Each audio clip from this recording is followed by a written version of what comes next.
We'll hear argument next in Case 21-309, Southwest Airlines versus Saxon. Mr. Dorefsky. Mr. Chief Justice, and may it please the Court. Section 1 of the FAA exempts only classes of workers that work on an instrumentality of foreign or interstate commerce, like a plane, ship, or train, as it moves goods or people across borders. That rule follows from Circuit City and Section 1's text and structure. Circuit City held that the exemption reaches only classes of workers engaged in foreign or interstate transportation. As then-Judge Barrett held in Wallace, that means an exempted class of workers must perform work analogous to that of seamen and railroad employees. Seamen and railroad employees' key characteristic was working on ships and trains. We know that because seaman was a term of art. It meant workers who predominantly worked on a vessel. Vessels, by definition, transported or were capable of transporting goods or people over water. And the paradigmatic seaman, as the Court noted in Chandris, sailed long voyages.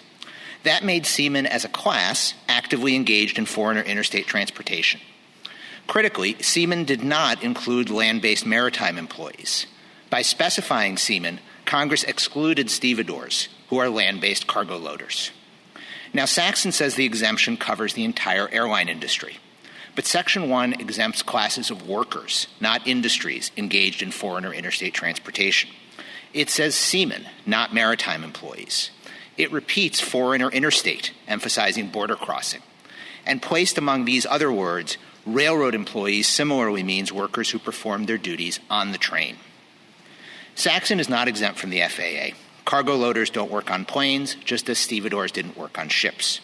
They load cargo before other classes of workers, like seamen and pilots, do the foreign or interstate transportation. They may facilitate transportation, but that's not the test Circuit City requires. I'm happy to take the Court's questions.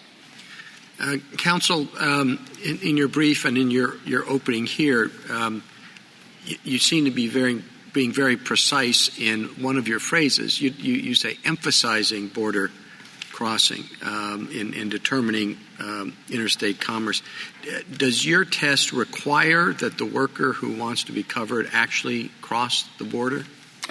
No, it does not. The question, as then Judge Barrett explained in Wallace, is whether movement of people or goods through the channel of interstate commerce is central to the job of the class of workers. So you might have a particular worker within that class who, on a particular day, doesn't cross borders. But the question is whether border crossing and this kind of transportation, analogous to what seamen and railroad employees did, is central to the job of the class of workers. Okay, so what you're saying is you might have a worker in a particular function who doesn't cross the border, but if the other people on his team do, then it's okay? Well, I think in that hypothetical, Mr. Chief Justice, it depends on whether your hypothetical worker is in the same class of workers as the others on the team. When you're talking about a class of ramp agent supervisors, they all have the same job description, and their job description doesn't involve getting on the plane. Well, let's say it's a group, and but only the most senior members of the group are the ones that do the actual border crossing, and then the others have to, have put in 3 or 4 years at the junior position that isn't crossing the border, but then they'll eventually be on that. I'm trying to figure out, when you say emphasizing border crossing, exactly what you're trying to sweep under the rug. I don't mean that in a pejorative sense. I think when Congress emphasized border crossing by repeating the words foreign or interstate before commerce. And so the particular type of commerce that is at issue has to involve border crossing of the sort, again, that seamen and railroad employees did. You might have some seamen who didn't cross borders, but if the class... But they would be covered. They would be covered. They would be covered. And, as for why that makes sense, this is like the dull knives point that Judge Bress made in dissent in the Ninth Circuit. Knives as a class are sharp. You might have a dull knife. It's still a knife. You might have a seaman that doesn't cross borders, but because the central characteristic of seamen is to travel on ships and to do so typically across borders, that's what satisfies the Section 1 exemption. And so when we're looking at another class of workers, like ramp agent supervisors here, the question that we're asking is whether the work they do is analogous to that. Thank you. That's very helpful. Counsel, I see your main argument, and you repeated it again today, is that stevedores weren't considered seamen. But cargo loaders were considered railroad workers. And in New Prime, we noted that one of Congress's purpose for exempting transportation workers was that there were special arbitration proceedings with respect to railroad workers and seamen. Why isn't it longshoremen, the Longshore Harbors Act has workers' compensation for stevedores? So it would have surprised me for Congress to have mentioned the seamen and stevedores in that list of two transportation workers, because stevedores weren't even in the arbitration realm. Is that correct? So why don't I look at what was within the definition of railroad workers, which included cargo handlers? Justice Sotomayor, I think that the term railroad employees read in isolation, not in the context of Section 1, could include cargo loaders, but it doesn't have to. And so when there are competing... Well, stevedores are a part of commerce, we said in Puget Sound, as much as the crew on the train. So cargo handlers on the railroad are equally part of transportation commerce. So I don't see the difference. But I don't think that the Commerce Clause cases like Puget Sound are really instructive for the question here, for a couple of reasons. One, in Puget Sound, the court was relying on Haverty for the notion that seamen included stevedores. Haverty, as this court later recognized in Chandris and Willander, was wrongly decided. And as the court reiterated in Chandris and Willander, the fundamental characteristic of seamen is predominantly spending time on the ship.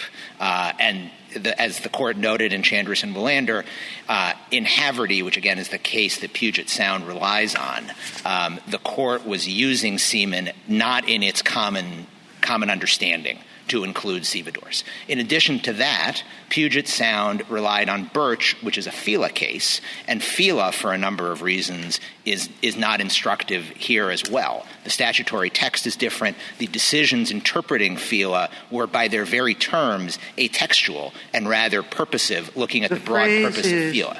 Except for workers engaged in foreign and interstate commerce.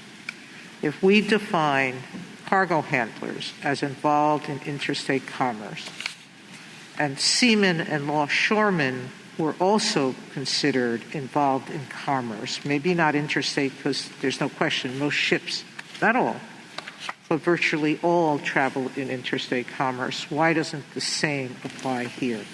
That cargo handlers do as well. Because the commerce cases like Puget Sound are not answering the same question that is at issue here. They are not interpreting the statutory term engaged in foreign or interstate commerce, which, as this court said in Circuit City, is a term of art. They are also they are answering a different question. They're talking about what is the full extent of Congress's commerce power and how does that interact with the state's authority. The court said in Circuit City that the scope of Section 1, the Section 1 exemption, does not reach the full extent of Commerce Clause power. That's simply the wrong question under Circuit City.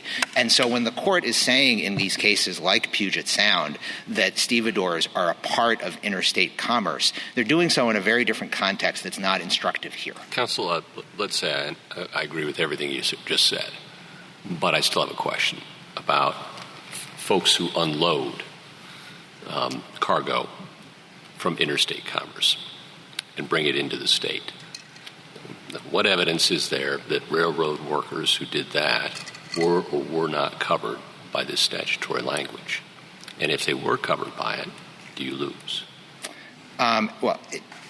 If I may just clarify the question, when you're asking if they're covered by if you're asking about the statutory language, yes. You're referring to whether they are covered by the Section 1 exemption? Yes. Okay. So, again, railroad employees, if you just read it in isolation, could mean any number of things. I know you like to talk about people who travel, okay? And I'm saying put that aside. What about the fellow who unloads cargo that's come in interstate commerce from the railroad and then hands it off to a carrier locally? That person. And if that person was exempted by the Act, then why isn't the same person unloading cargo from a plane in the same position? Well, Justice Gorsuch, I don't think that person was exempted by Section 1. That's my question. That's why I wanted to, what evidence do you have of that? So that's why I wanted to clarify exactly what statute we're talking about. I don't think that person was exempted by Section 1 because railroad employees can be used any number of different ways. And if you look, for example— I understand that. I'm talking very specifically and historically in 1925. What evidence do you have? I would look at the Hours of Service Act and the Boiler Inspection Act. I would look at the Erdman Act. These are all statutes in which Congress used railroad employees to mean something less than everybody who works for the railroad. Likewise, in United States versus American Trucking— Do those things specifically deal with the class of workers I'm talking about? Or are they just acknowledging that, of course, the back office accountant sitting in New York is not engaged in interstate commerce?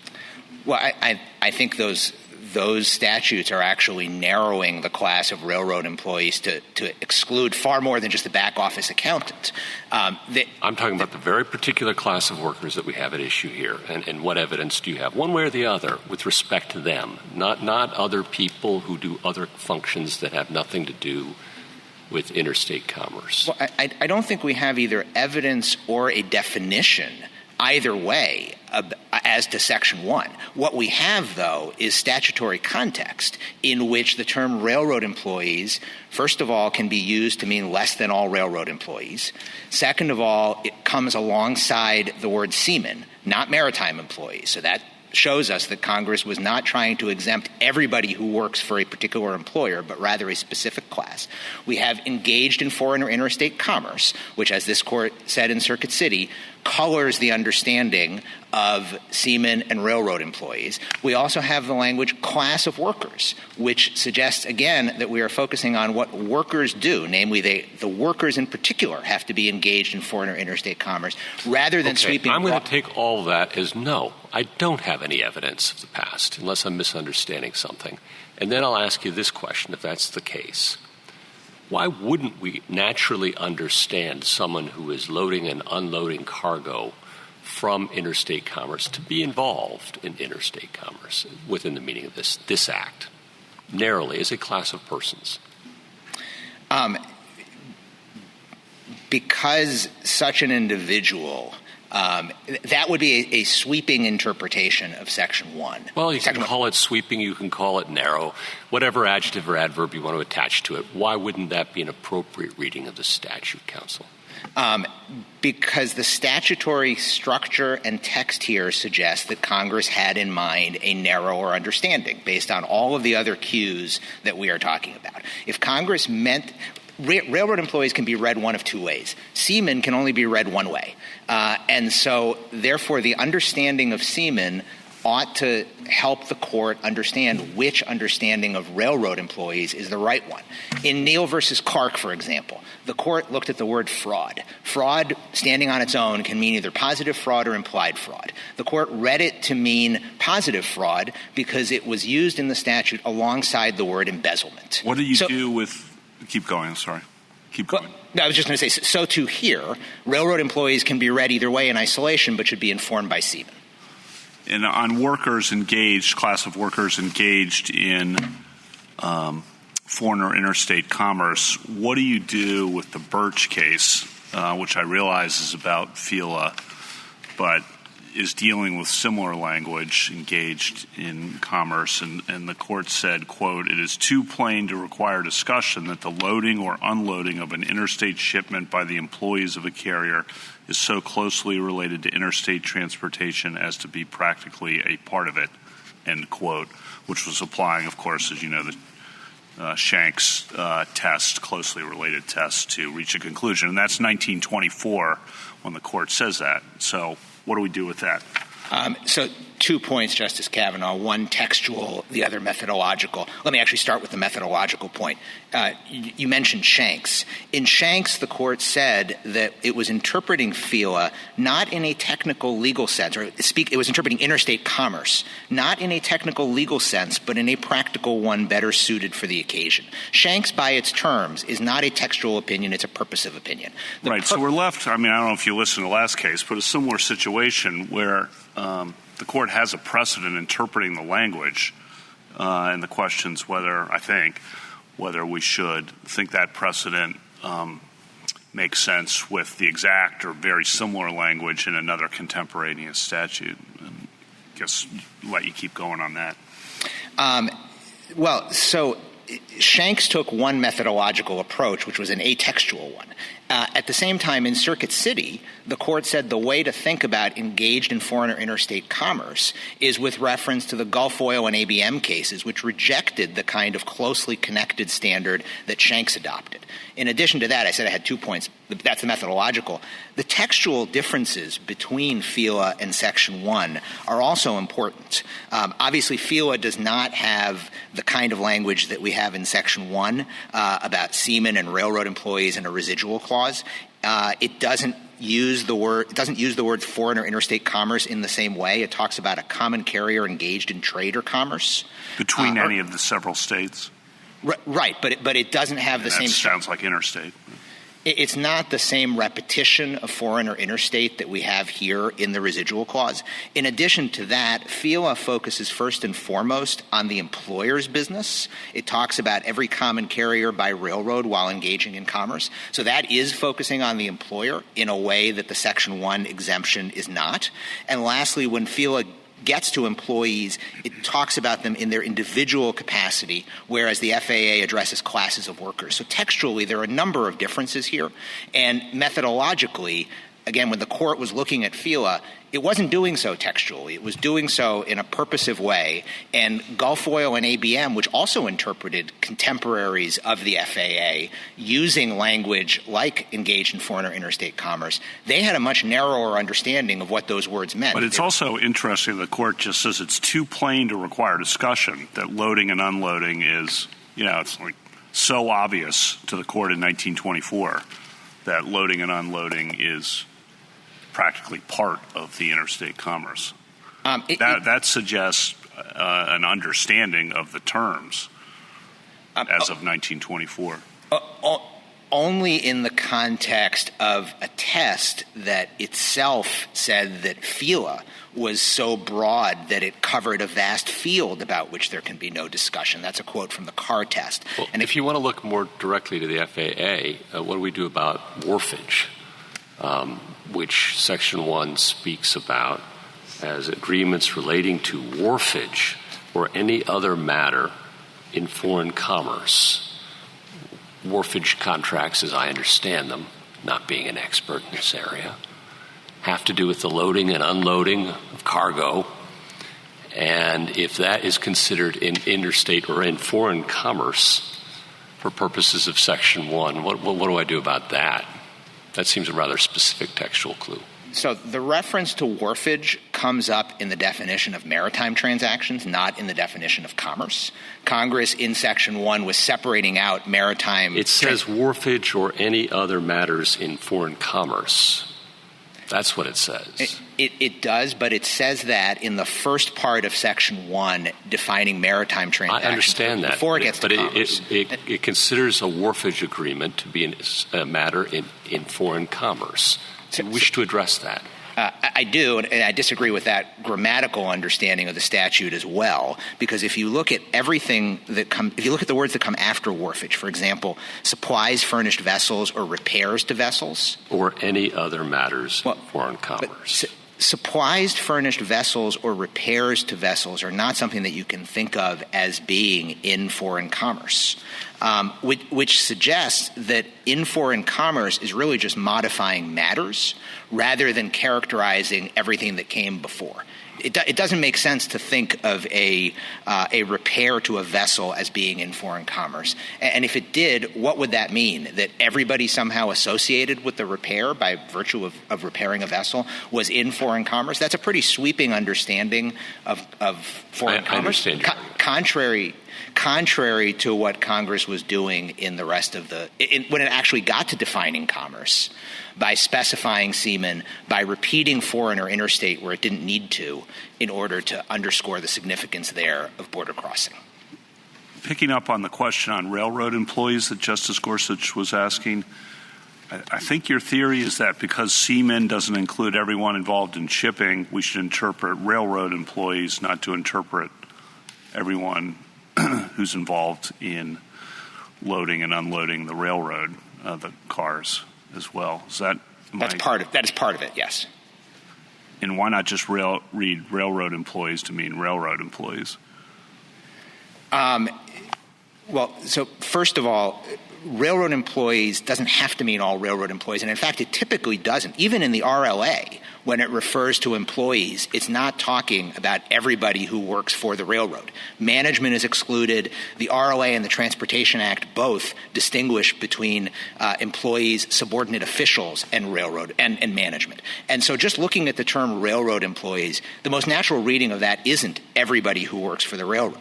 In addition to that, and are you acknowledging that if railroad baggage handlers are covered, then you lose? There's no way to separate those two out, is there? I think there is a way to separate those two out.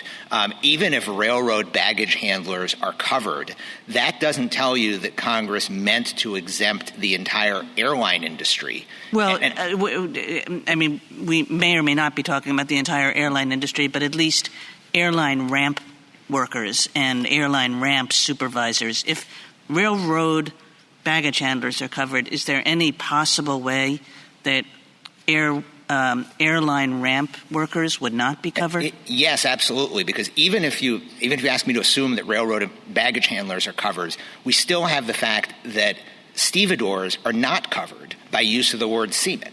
And so at that point, we look at those two words and maybe they point in other directions. But how do you resolve that? You still look at engaged in foreign or interstate commerce, which under Circuit City is supposed to be given a narrow construction.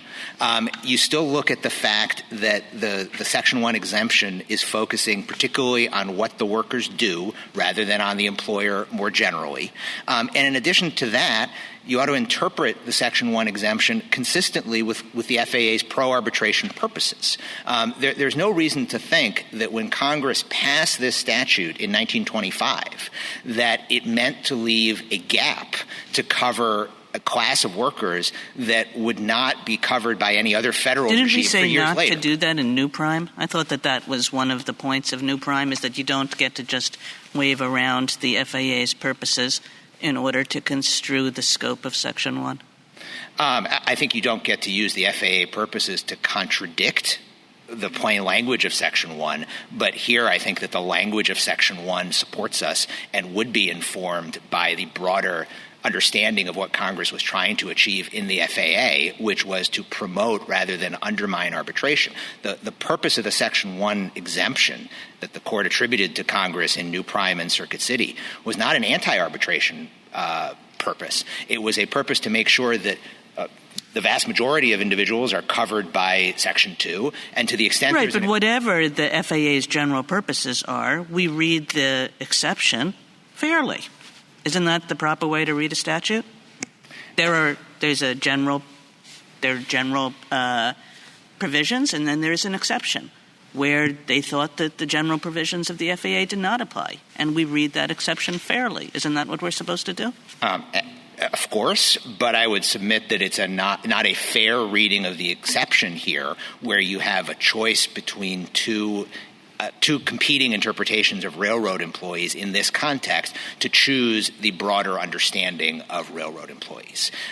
Given, again, the juxtaposition with seamen, given, again, the focus on engaging in foreign or interstate commerce, and the understanding that Circuit City attributed to that term in this very statute to require direct participation in the movement of goods or services. And again, when we're looking at what seamen did, I don't think you can just look at railroad employees and ignore what seamen did. I think you have to look at them together.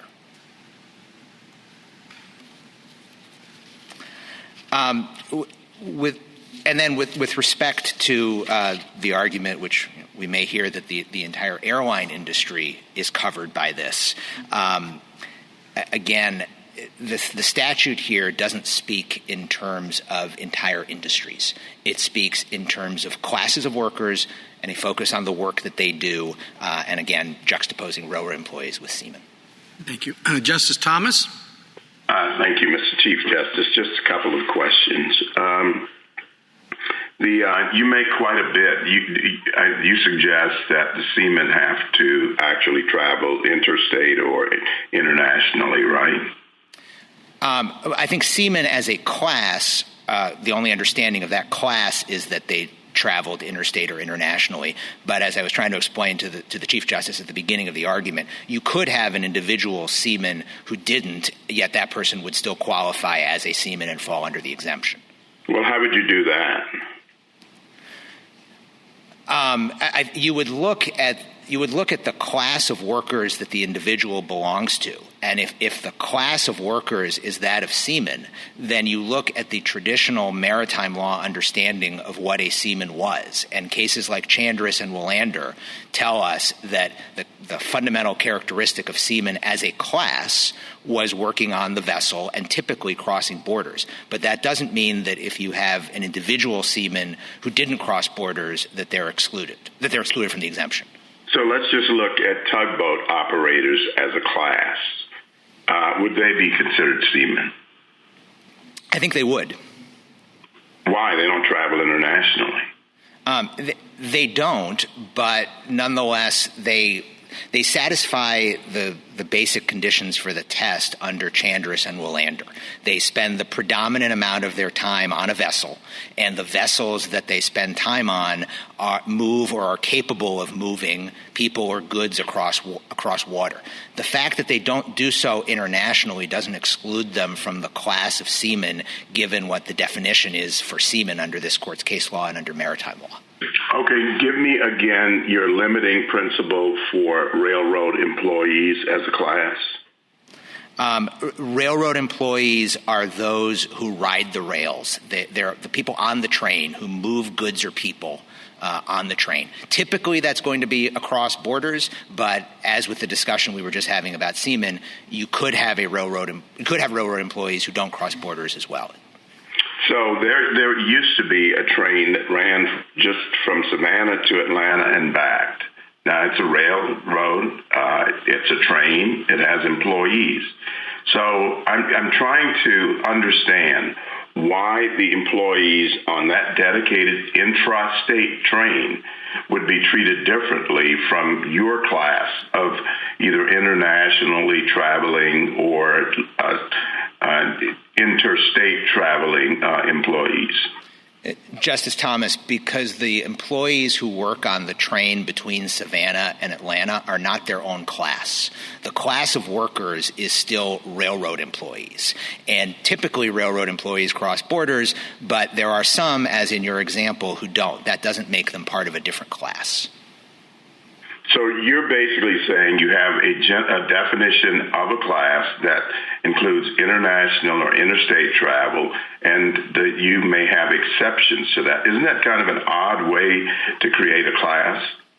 I don't think it is, because I think that's what follows. Why wouldn't it be the opposite? That's what I'm asking, that the class is broader than those who travel internationally or nationally. I think I would point you again to the use of the word seaman in the statute. Seamen sometimes crossed borders and sometimes didn't, but Congress in the statute didn't distinguish between those different types of seamen. It just talked about seamen as a general class. And so when you're talking about railroad employees, you're also talking about them as a general class, whether the particular railroad employee goes from D.C. to New York or from Atlanta to Savannah. So one last question, and this is back to what Justice Gorsuch alluded to, and that is wharfage. I'm having some difficulty understanding your argument there, because that seems to suggest that as a part of the maritime transaction that we're talking about, it would include wharfage agreements, basically shore agreements. And you were giving, I don't understand what your answer was to him. Justice Thomas, I think the answer is that wharfage is part of maritime transactions, but Section 1 separately defines maritime transactions from commerce, and the Section 1 exemption that we're talking about here today is an exemption from the definition of commerce, not from the definition of maritime transactions. Okay, finally, let's just move away from wharfage a second. What would you do with drayage that continues the journey of, say, a container from the airport, if it's FedEx, UPS container, or if it's intermodal and it comes in on a container ship, but then it's taken 200 or 300 miles away? I think if it came in on a ship, at that point you could conceivably fall within the definition of seaman. The drayage would be considered a seaman? I think it would if we're talking about moving across water. No, your drayage would be moving to a truck to be hauled. So no, that would not fall within the Section 1 exemption. That would not fall within the Section 1 exemption because it is not part of what the seaman's duties. Well, it would depend, I suppose, who's doing that work, right? I mean, if you have the seamen who are actually the ones unloading the ship, then I think the fact that they carried out some loading or unloading duties would not take them out from the exemption. But if you have individuals analogous to ramp agents or stevedores whose primary job it is to be unloading the ship, then no, under the language of Section 1, they would not be subject to the exemption, just as stevedores were excluded from the class of seamen. Thank you. Justice Breyer? Justice Lee? Justice Sotomayor? Justice Kagan? Railway signal operators, are they railway employees? Not within the meaning of Section 1 because they're not riding the train. So, I mean, the train doesn't go unless those signal operators are there going green light, red light, right? But they're not railway employees within the meaning of Section 1? Correct, because the test is not how closely related or even how necessary they are to transportation. The test under Circuit City and under the language of Section 1 is whether they actually are doing the foreign or interstate transportation in the way that seamen and railroad workers do. Lots of different people are important for transportation. You might need a travel agent to book your ticket. You wouldn't get on the plane if you don't know how to use a computer without the travel agent. That doesn't mean that the travel agent is a transportation worker just because they were necessary for you to get on that plane. So the test is, are you moving? The test is, are you moving on the ship, the plane, the truck, through the channels of interstate commerce? That is what seamen and railroad employees did. Justice Gorsuch, Justice Kavanaugh. Just, I mentioned the Birch precedent, but the other side cites a number of other pre-1925 cases like Gloucester Ferry, Crutcher, Easton, Texas Transportation, in other fields, but in all of them suggesting that loading and unloading is part of interstate commerce. So I don't know necessarily want you to go one by one, but just what's your response to that? And they say that just reflects further demonstrates the common understanding that loading and unloading is part of interstate commerce. So I think those cases were answering a different question. They were not interpreting engaged in foreign or interstate commerce, which the court said in Circuit City was a term of art that has to be given its plain meaning. Many of those are dormant commerce clause cases. So what's going on in those cases is the court is saying a state, let's say, can't regulate the loading or unloading of cargo because without the loading or unloading of cargo, the interstate commerce can't happen. And so in that situation, regulating the loading or unloading is stopping the interstate commerce from happening. That's simply answering a different question than whether the people doing the loading or unloading are themselves engaged in foreign or interstate commerce in the narrow way in which Section 1 uses that term. Thank you. Thank you, counsel.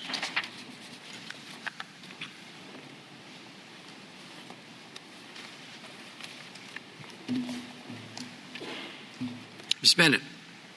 Mr. Chief Justice, and may it please the Court. If Congress wanted to exempt from the FAA just those workers aboard an instrumentality of commerce crossing state lines, it easily could have said so.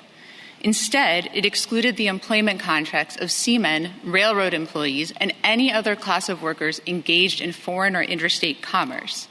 This Court made clear in New Prime that we interpret this exemption just as we would any other statute, by the meaning of its words at the time it was passed. Those words exempt airline employees who load and unload cargo. Southwest can't dispute that by 1925 it was black-letter law that the transportation of goods in commerce begins when they're given to a carrier, and it only ends when they're received at their final destination. Indeed, this Court had repeatedly held that loading and unloading cargo specifically is part of that transportation, not ancillary to transportation or connected to transportation, that it is itself transportation, that it is itself commerce. And just the year before the FAA was passed, as Justice Kavanaugh pointed out, this Court held that it was too plain to require discussion that a worker who unloaded a train was a railroad employee and that railroad employee was engaged in interstate commerce. Yet Southwest contends that workers who load and unload airplanes are not part of any class of workers engaged in commerce for purposes of the FAA. There's no support for this contention in the text of the statute. Southwest can't point to even a single example from any time period in which the phrase engaged in foreign or interstate commerce has ever been given the meaning it proposes. So instead, Southwest invokes the statute's purpose. The FAA favors arbitration, Southwest says, so the exemption must be given as narrow a reading as possible, regardless of what the text actually means. But this Court rejected that very argument in New Prime. And even if we were to privilege purpose over text, on Southwest's interpretation, the exemption would do exactly what Circuit City held it was designed to avoid: unsettle developing and existing dispute resolution regimes at the time. I welcome this Court's questions. What about ticket agents? Are they included as transport workers under your approach? Yes, Your Honor. In 1925, and by ticket agents, I assume you mean people who work for the airline helping No, the person you go up and give your ticket to. Oh. And, yeah. Yes, Your Honor. In 1925, those people certainly would have been railroad employees. If you look at, for example, decision number 2 of the Railroad Labor Board, which is the agency that set wages for railroad employees at the time, you'll see those people listed in the list of employees. Station employees were certainly included. What about somebody who doesn't take your ticket, doesn't put the little thing on the bag, but is there at an office for the airline in the airport? I think it would depend on what that person is doing, but what we know about railroad employees, the ordinary meaning, was those people who did the customary work of the railroad at the time. And what that meant was that anybody whose function was contributory to the transportation of the railroad, rather than, say, negligible or tenuous. Well, the general counsel. The general His work is whatever you just said, supportive of the transportation or whatever. The general counsel is likely not a railroad employee, and the reason for that is because railroad employees and excluded executives. There was really this, as Mr. Dvoretsky pointed out, there's a labor management divide, just as there is in any other class of workers. And so for that reason, the general counsel likely wouldn't be excluded. In your answers to the Chief Justice, you have two arguments, alternative arguments. Are you distinguishing your broader all airline workers from your narrower argument, or am I misreading how you constructed your argument? I think even if on the broader argument, what we mean by airline employees is a category analogous to railroad employees. Right. So on your narrower argument, maybe you can tell me what your narrower argument exactly is as you would articulate it. Sure. So the narrower argument is that cargo loaders were engaged in foreign or interstate commerce in exactly the same way as seamen and railroad employees. And if we start with the phrase engaged in commerce, we know that in 1925, people who loaded and unloaded railroad trains were engaged in foreign or interstate commerce. So sorry to interrupt, but on your narrow argument, just to follow up on the Chief Justice's questions, on your narrow argument, does that bring in then the gate ticket agents, or is that a question for another day, or where does that stand? On the narrower argument, I think that's a much more difficult question, and the question would be, the narrower argument would be, are those people engaged in foreign or interstate commerce? If we take the class of workers as the job you're doing, then we would look at the flow. I think we would look at the flow of commerce, and for passengers, that really started when they got to the airport and ended when they got to their destination. So likely, even on the narrower argument, I would say that ticket agents, people who take your ticket when you get to the airport, are probably included. But we could leave that open. But absolutely, you could leave it open. That's a much more difficult question than cargo loaders, and we know that cargo loaders are engaged in commerce in 1925 because this court said so. Can I ask you, though, you say arrive at their final destination. You said that a couple of times now, and that brings to my mind, we have a lot of amici here from like Lyft and Uber, and Justice Breyer referred to them. I can understand in 1925 that someone who loaded and unloaded a ship might have been engaged in commerce. I understand that, the narrower version of that argument. I can get my head around that. I'm not sure I can get my head around it. Maybe you can explain to me whether you think that necessarily includes the last mile from the dock, from the rail yard to the consumer. Can you help me there? So in terms of Lyft and Uber specifically, what this court said in, for example, United States v. Yellow Cab, and what it says in Knight as well, is that the customary understanding of transportation by railroad, by boat, by plane, is that it ends by final destination for passengers. It ends at the station, at your final station, and that the local sort of taxi service afterwards was typically not understood as included in that transportation. And so it's different than, for example, there were last mile drivers of goods. There were last mile railroad workers who took goods on the railroad for the last mile of the journey. This court has a case called Hancock, for example, that deals with last and first mile railroad workers. And in that case, where the last mile is part of a continuous journey, what this court held is that last mile, even though it's entirely interstate, is still part of the continuous journey. So for workers like Lyft and Uber and other kinds of sort of last mile drivers, what the question would be is it part of this continuous journey in the same way that the railroad worker in Hancock was, or instead, is it really a separate sort of local kind of transportation? And that's how I would address that. Okay. That and question. Then seamen, help us out with that. Sure. That is your friend on the other side's strongest argument, that seamen were people who rode the waves and did not include stevedores, and we need to take cognizance of that fact. So two things on that. First is the justum generis analysis is telling us we're looking for a commonality. So we're looking for what is the same between seamen and railroad employees. And at the very least, we know that railroad employees were not necessarily people aboard a vessel. Take the signalman, for example, the cargo loader in Birch, in Rhodes, the station agent. And so that can't be a commonality between seamen and railroad employees. And even if on the stevedores argument itself, a few things. First, Ms. Saxon is not a stevedore. Mr. Dvoretsky said if you were a seaman who unloaded, if you were a railroad employee who unloaded, then you would be exempt. Here she's an airline employee who loads and unloads. And so regardless of what happens with the separate category of stevedores, certainly airline employees who load and unload are no different than seamen or railroad employees. You accept the premise, though, that stevedores were separate from seamen in 1925? Not always, Your Honor, and we have two pieces of evidence that they weren't. So the first is this court, the year after the FAA was passed, interpreted the word seaman in the Jones Act, and what it said is that includes stevedores. And so we know that at least in some contexts, seaman did include stevedores, where it didn't make sense to make a distinction. And we know particularly in this context, if you look at the hearings on the FAA, there are very few mentions of this exemption in the hearings, but one of them is the reason you would include this exemption is to ensure that stevedores in particular are not subject to the FAA. So it seems quite likely that when Congress used the word seaman, it was using it in the same way that this court understood it to be used in the Jones Act at the time, which is to exclude stevedores.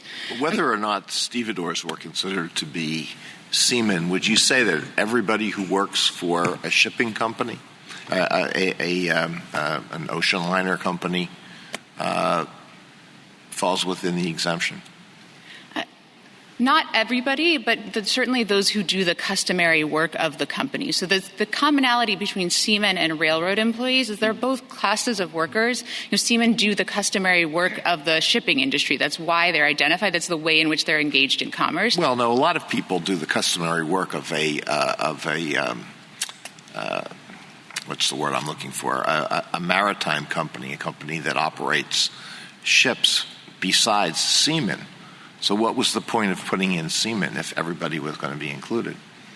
So what seamen and railroad employees both were commonly understood pre-existing categories of workers.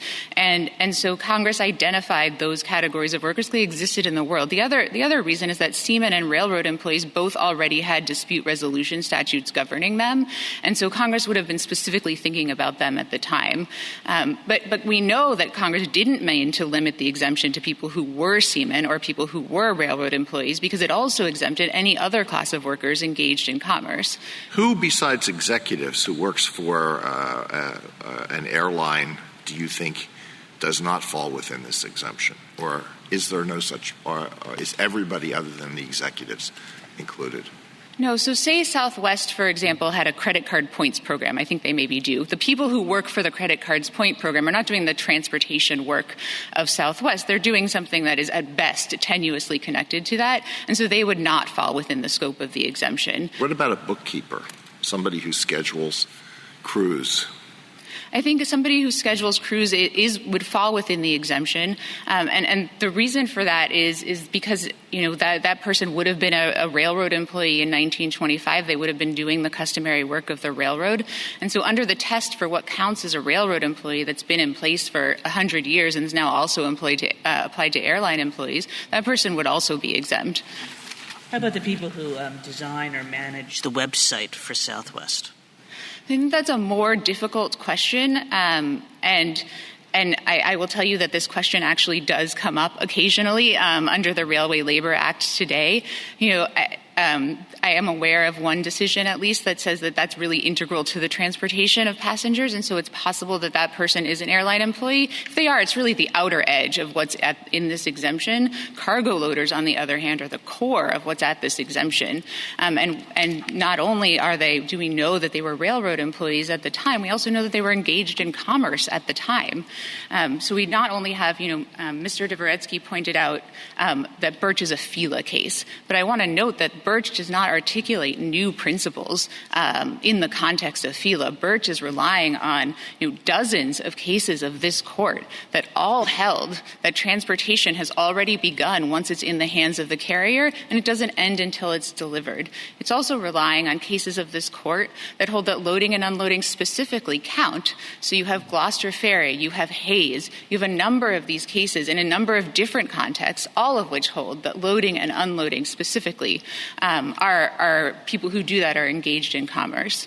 And what Southwest argues is that, well, those cases aren't under this particular statute. But of course they're not. This particular statute didn't exist. But but Congress, knowing how this court had interpreted the phrase engaged in interstate commerce, engaged in foreign commerce, nevertheless used those words.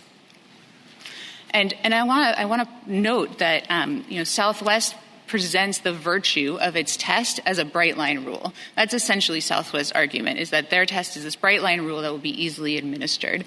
And I think it's worth noting that, in fact, in many cases that's not true. And it's not just a problem in these novel industries like Lyft or Uber, which I will say I don't know how Southwest's test would apply there, because would it be a percentage of the rides, for example? Would it be a percentage of the people? Would the class of workers be Lyft drivers? Would it be Uber drivers? But even in heartland classes of workers, heartland categories of workers on the railroad and the airline, it's difficult to know how to apply Southwest's test. So if you take, for example, loadmasters, that's a really key airline function for freight airlines. And what they do is they balance the load of the airplane so it doesn't fall out of the sky. And sometimes they're at airports, and sometimes they ride on the plane. And sometimes the same person does both, sometimes those different people. It's not clear to me on Southwest test what the category of workers would be. Would it be all loadmasters? Would it be loadmasters on a plane? Would it be Southwest loadmasters? And it's not clear to me how you would know on their test whether or not, as a class, those people are on a vessel engaged in crossing state lines, rather. Would it be a percentage of each person? And that's true for a number of categories. I haven't just cherry-picked, one particular group of workers that's particularly difficult. Particularly on the railroad at the time, there were a number of workers who were on and off the train, flagmen, for example, people warning of danger. Some worked on the train, some didn't. Baggage handlers, some worked on the train and some didn't. And so there are a number of categories of workers that actually would be quite difficult under Southwest test. And I recognize... Could you just say succinctly what your test is? Sure. What test you would recommend that we adopt? Sure. Airline employees, it's the same test that has been in effect in the railroad industry for over 100 years. Airline employees are those who do the work of the airline. They do the customary work directly contributory to the airline's transportation function. And what's the narrower test if we decide to go that route? Sure. So the narrower test would simply be a class of workers that would be understood to be engaged in foreign or interstate commerce, which at the very least would be people who handle goods while they're in commerce. So anybody who handles goods while they're in transportation, from the start of the transportation when they're given to the carrier to the end. So would your test apply to any company that engages in the shipment or transportation of people or goods across state lines? To what industries would it apply besides the airlines? So it would certainly apply, I can think of two, major industries that are the same: trucking and busing. And I'm not sure, I can't think of any other industries. Perhaps space travel will take off and it would apply to that industry. But it really is, still a narrow test. What about a company that ships most of its products across state lines to consumers, let's say? Would it apply to the... So what I would do to answer that question is to look at whether those people would have been engaged in commerce in the same way as railroad employees and seamen at the time. And if you look at in 1925, railroad employees and seamen were really people who worked in industries that shipped goods for the public. So if we're talking about a company that is shipping its own goods, those people likely wouldn't have been railroad employees or seamen at the time. And similarly, those people likely wouldn't be exempt from the statute here.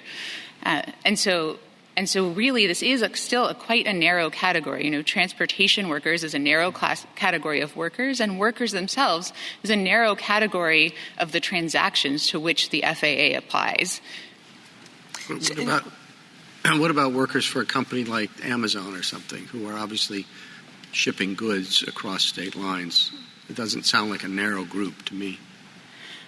Well, so I think the way I would look at that is to look at what they're doing and to see, again, whether that is similar to what seamen and railroad employees did in 1925. They get products and put them in a box and ship them somewhere. That's what they're doing. Sure. So certainly, retail warehouse workers in 1925 would not have been seamen or railroad employees. The only warehouse workers that would have been seamen and railroad employees were people who worked for the transportation company itself, who were handling the goods in the warehouse while it was on its journey.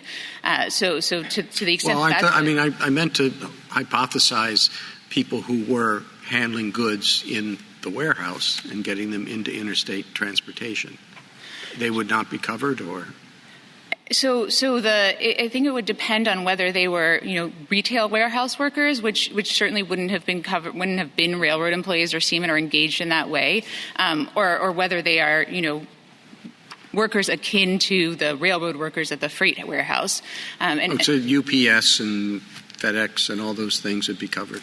That's right, and those people would have been railroad employees in 1925. There are at least 6 decisions of the Railroad Labor Board holding that those people do the customary work of the railroad. It was integral to railroad transportation, just as it is to trucking and plane transportation today, that there's a place for the packages and the shipments to be dropped off and to be stored before they go on their journey. It's integral, it's a place where they rest in between different legs of their journey. Justice Thomas mentioned intermodal transportation. The freight warehouse was integral to that, too. And so certainly to the extent that we're talking about, a warehouse that is in the middle of the goods journey, that those people would have been railroad employees. How do you distinguish? Trucking's in. You say trucking's in the exemption. Yes, Your Honor. Okay. A company does just like the trucking, but they have other parts. And they do their own shipping. That's Amazon. So how does that work? So the way I would address that question, not just Amazon, I mean department stores, dozens. Sure.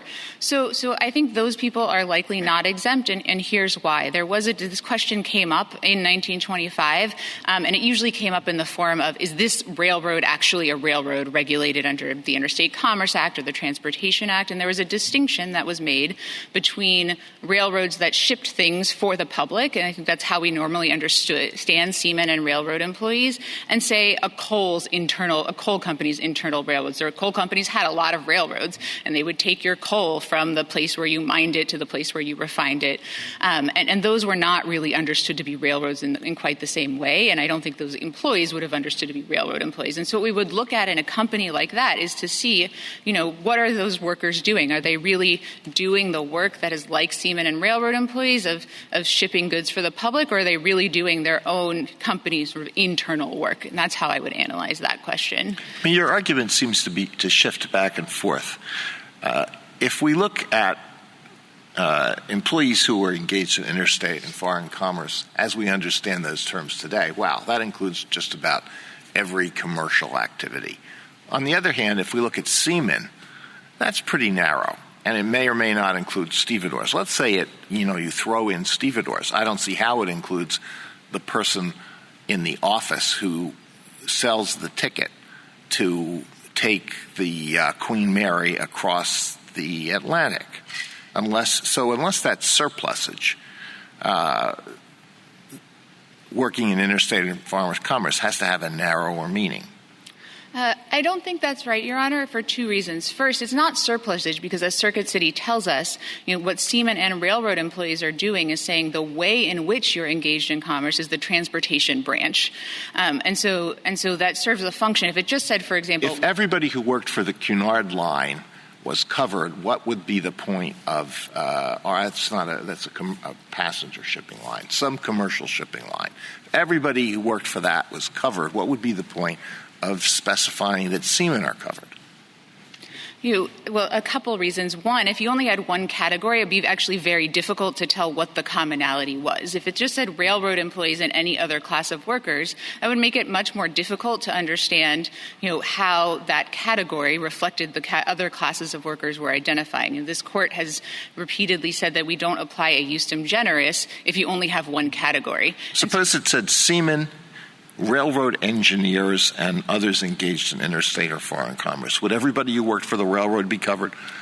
No, or potentially not. That would be a much more difficult question. And the reason is what that would be that could be indicating to us that we're going job by job. Here, instead, we have seamen and railroad employees, the 2 classes of workers that had pre-existing dispute resolution statutes at the time, and were commonly understood categories. And so the way in which they're engaged in commerce and the way in which they're similar is that they're, as a class, the seamen are the people who do the work of the shipping industry. As a class, railroad employees are people who do the work of the railroad industry. And so if you had railroad engineers, that would shed some doubt on that linkage, and it might suggest that, in fact, potentially we're looking for a more job-specific approach. Here, it doesn't say seamen, flagmen, railroad conductors. It says seamen and railroad employees. And so we're talking about the classes of workers that are specific to the industry. So would assume two things for me. Sure. Assume that the term railroad employees does include baggage handlers, so you win that one. But assume seamen does not include stevedores, so Mr. Dvoretsky wins that one. And I think he said when this came up, well, there's one on each side. It doesn't tell you very much of anything. How would, if you make those two assumptions, how should we approach ramp supervisors? So if you make those two assumptions, then what we know is that the commonality between seamen and railroad employees cannot be loading and unloading. That's all that tells us is seamen excludes stevedores.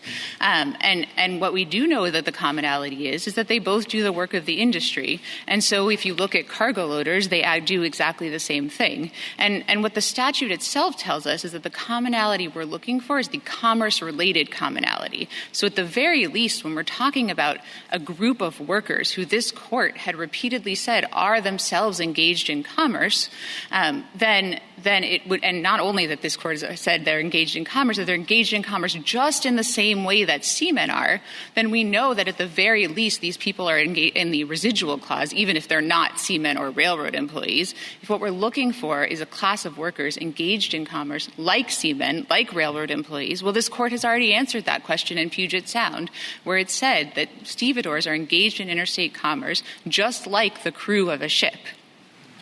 I have a historical question. Sure. You probably know the answer to. In 1925, there were alternative dispute resolution mechanisms that Congress had approved for seamen and railroad workers. Did the railroad workers one cover anyone who worked for the railroad, or was it more limited, and if so, how? It was limited by exactly the way and exactly the test we're proposing apply here in Railroad Labor Board Decision 982, which was cited in New Prime. What the Railroad Labor Board said is by railroad employees, what Congress must have meant is people who do the customary work directly contributory to the operation of the railroad. Right. And we know what that means because we have the Railroad Labor Board's orders saying who was in and who wasn't in that subsequent to that decision. And the General Counsel wasn't in it. The General Counsel would not have been. I'm not aware of any order even discussing that because it was well understood that executives would not have been in it. But we do know that cargo loaders are in it. There are 6 decisions after that decision saying cargo loaders. We know that people on the train were in it. We know that people in the yard were in, and we know that people in the station were in. On the other, who did the transportation work of the railroad. Yes, Your Honor. Justice Kagan's question raises I guess, an oddity in the statute here, which I think they're going to be oddities no matter what, but which is if seamen doesn't include stevedores, but railroad workers does include the people who load and unload, that stevedores nonetheless, in your view, come in through the residual clause. Is that accurate? That's accurate. And we know that Congress didn't mean to limit the exemption to people who actually were seamen or actually were railroad employees, because that's why they included the residual clause. That's correct, although it is a little odd to have the seamen as a category and then say, actually, that doesn't include everyone who's going to be covered within the shipping context, I guess. Potentially, but again, seamen and railroad employees were the people who had dispute resolution statutes at the time. Stevedores did not. And I'll note that stevedores, many stevedores were railroad employees. Again, if you look at the wage orders of the Railroad Labor Board, you'll see stevedores listed there. So another potential reason that stevedores aren't listed is because they're, cross-cutting class of workers. And so that would actually make it difficult to specifically list them. It would be a bit confusing to have listed them. And so for that reason, too, it makes perfect sense that Congress specifically identified the classes that themselves had dispute resolution schemes and left everybody else to the residual clause. And I just, to wrap up, I just want to note that Southwest has offered no evidence at all from any time period, either about what the phrase engaged in interstate commerce means or the phrase seamen or railroad employees means to show that these people who are, that these these words are limited to people who are aboard a vessel crossing state lines. Thank you. Thank you, counsel. Justice Thomas, any questions? No questions, Mr. Chief Justice. Justice Breyer? Justice Alito? Justice Gorsuch, anything? Justice Kavanaugh? Thank you, counsel. Mr. Resp, rebuttal?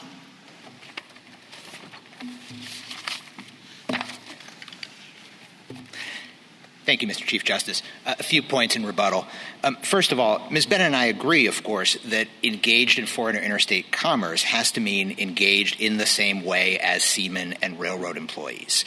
With respect to seamen as a class are not those who did the work of the maritime industry. They did a particular function within the maritime industry, but it's incorrect to say that the commonality that can be extrapolated to the residual clause is simply doing the work of the industry.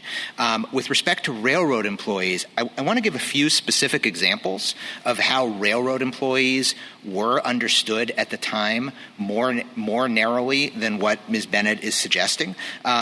Justice Gorsuch, you asked about the Transportation Act. Under the Transportation Act, it wasn't all railroad employees. There's a decision from 1922 of the Railway Labor Board in which train dispatchers were excluded from the scope of the Transportation Act because they had a supervisory role, much like, by analogy, ramp agent supervisors have a supervisory role. So even the Transportation Act did not extend all the way to include everybody who in some way contributed to the work of the railroad.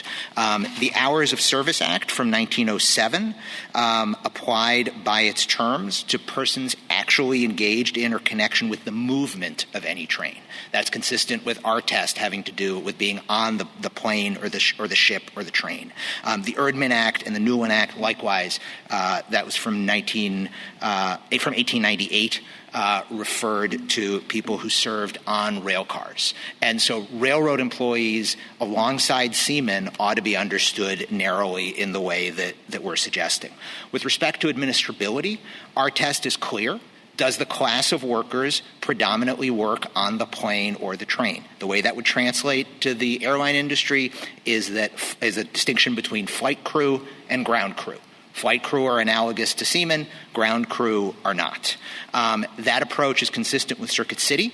It's a clear rule that will avoid extensive litigation over the scope of the Section 1 exemption. It's also consistent with purpose. Ms. Bennett suggested that the entire trucking industry would be exempt. Of course, there is no federal arbitration regime for the entire trucking industry. And so the Section 1 exemption ought not be construed in a way that creates a gaping hole undermining Congress's purposes in Section 2. The right approach for this court to follow here, I think, is the one that then Judge Barrett adopted in Grubhub. Her test is that transportation workers are those who are actually engaged in the movement of goods in interstate commerce. It's not enough simply to have a connection to the movement of the goods. It's not a goods-focused inquiry under the statute. The statute under the inquiry, the inquiry under the statute has to do with actually moving the goods. And again, from Justice Barrett's opinion, the class of workers must themselves be engaged in the channels of foreign or interstate commerce, and in the way that seamen in particular were, and that railroad employees properly understood in this context were. Thank you, counsel. The case is submitted.